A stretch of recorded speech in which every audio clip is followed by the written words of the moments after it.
Bismillahirrahmanirrahim. Assalamualaikum warahmatullahi wabarakatuh.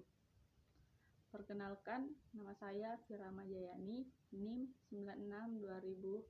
96202034, kelas 3 PKD 2. Di sini saya akan mempresentasikan salah satu materi pada mata kuliah Manajemen Pembiayaan, yaitu pada modul 1 kegiatan belajar 1, yaitu pengertian, fungsi, unsur-unsur, dan analisis manajemen pembiayaan bank syariah. Pada materi modul 1 kegiatan belajar 1, ada beberapa hal yang akan dibahas. Yang pertama yaitu pengertian manajemen pembiayaan bank syariah, kemudian ada bentuk-bentuk pembiayaan bank syariah, kemudian ada sistem pembiayaan, dan kemudian ada dasar hukum.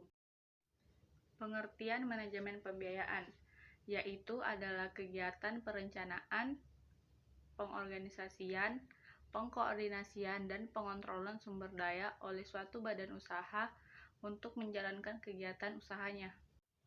Manajemen pembiayaan bank syariah adalah kegiatan perencanaan, pengorganisasian, pengkoordinasian, dan pengontrolan yang dilakukan oleh bank syariah yang menjalankan usahanya berdasarkan prinsip-prinsip syariah dalam hal pemberian fasilitas keuangan atau finansial kepada pihak lain yang berdasarkan prinsip-prinsip syariah untuk menjalankan atau melancarkan kegiatan usahanya ataupun untuk investasi yang telah direncanakan. Kemudian, untuk materi selanjutnya yaitu adalah perbedaan bank konvensional dan bank syariah. Dalam hal ini, ada beberapa hal yang menjadi perbedaan antara bank syariah dengan bank konvensional. Pada aspek yang pertama, yaitu ada hukum atau ketentuan yang mengatur. Pada bank syariah, hukum yang digunakan yaitu hukum Tuhan yang tertuang dalam Al-Quran atau hadis yang berlaku secara umum dimanapun bank berada. Kemudian ada hukum positif perbankan yang berlaku secara umum dimanapun bank tersebut berada. Sedangkan pada bank konvensional, hukum yang digunakan adalah hukum positif dan perbankan yang direncanakan dan ditetapkan oleh manusia. Kemudian, aspek yang kedua, ada perbedaan antara kredit dengan pembiayaan, di mana pada bank syariah, aspek tersebut yaitu adalah pembiayaan, di mana bank syariah melakukan pembiayaan dengan mengelola dana masyarakat yang dihimpun. Sedangkan pada bank konvensional melakukan pemberian pinjaman dengan cara dana yang dihimpun dari masyarakat itu dianggap sebagai utang. Selanjutnya, pada perbedaan bank syariah dengan bank konvensional, yaitu pada aspek yang ketiga, yaitu kedudukan dalam kontrak, di mana pada bank syariah hubungan yaitu sebagai sesama mitra atau pengusaha dan pemodal, sedangkan pada bank konvensional itu mengacu pada hubungan debitor dan kreditor.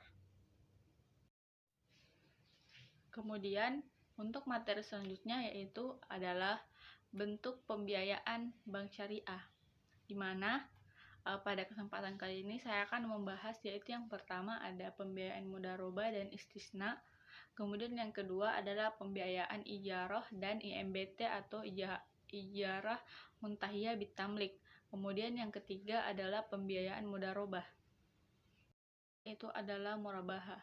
Murabaha adalah transaksi jual beli barang dengan menyatakan harga perolehan dan keuntungan atau margin yang telah disepakati oleh penjual dan pembeli. Kemudian selanjutnya ada pembiayaan istisna. Pembiayaan istisna adalah transaksi jual beli cicilan yang sama seperti murabaha muajjal, di mana pada murabaha pembayarannya itu dilakukan secara cicilan atau angsuran, namun barangnya itu diserahkan di awal. Sedangkan pada istisna, pembayarannya tetap dilakukan secara cicilan atau angsuran, namun barangnya itu diserahkan di akhir. Jadi, istisna dengan murabaha itu hampir sama dalam hal pembayaran karena sama-sama menggunakan cicilan atau angsuran. Namun perbedaannya ada pada penyerahan barang. Pada istisna itu barang diserahkan di belakang, sedangkan pada murabahah diserahkan di awal.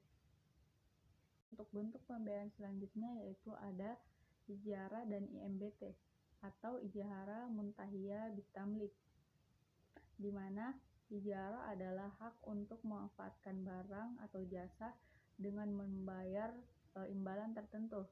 Sedangkan IMBT atau ijarah muntahiyah bitamlik adalah kombinasi atau gabungan dua akad, yaitu akad al-ba'i dan akad IMBT atau ijarah muntahiyah bitamlik, di mana akad al-ba'i adalah akad jual beli, sedangkan IMBT atau ijarah muntahiyah bitamlik adalah kombinasi antara sewa menyewa atau ijarah dan jual beli atau hibah di akhir masa sewa. Bentuk pembiayaan selanjutnya yaitu adalah mudharabah, di mana mudharabah adalah perjanjian kerjasama antara pemilik harta dengan pengelola harta, di mana pemilik harta memberikan dananya untuk dikelola oleh pengelola harta tersebut, di mana jika terjadi keuntungan, maka keuntungan tersebut akan dibagi dua antara pemilik harta dengan pengelola harta sesuai dengan kesepakatan yang telah ditentukan di awal. Materi selanjutnya yaitu adalah sistem pembiayaan bank syariah, di mana sistem pembiayaan terbagi menjadi dua, yaitu untuk pembiayaan produktif dan untuk pembiayaan konsumtif. Untuk pembiayaan produktif adalah pembiayaan yang ditujukan untuk mengelola kegiatan yang bersifat produktif, seperti untuk peningkatan kegiatan usaha, baik itu usaha produksi, perdagangan, maupun investasi. Sedangkan untuk pembiayaan yang bersifat konsumtif, yaitu digunakan untuk memenuhi kebutuhan konsumtif yang akan habis digunakan untuk membiayai kegiatan konsumtif. Kemudian untuk materi terakhir yaitu ada dasar hukum pembiayaan syariah. Dasar pembiayaan syariah diatur di dalam Undang-Undang Nomor 21 Tahun 2008 tentang Perbankan Syariah. Di dalam undang-undang tersebut terdapat banyak pasal yang mengatur tentang pembiayaan.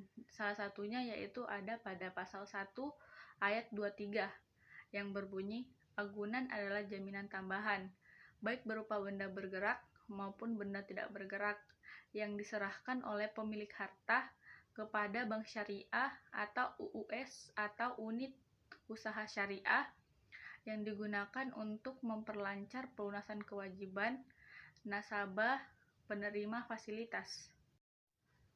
Mungkin itu saja yang bisa saya sampaikan dalam presentasi kali ini.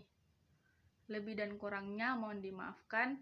Akhir kata, wassalamualaikum warahmatullahi wabarakatuh.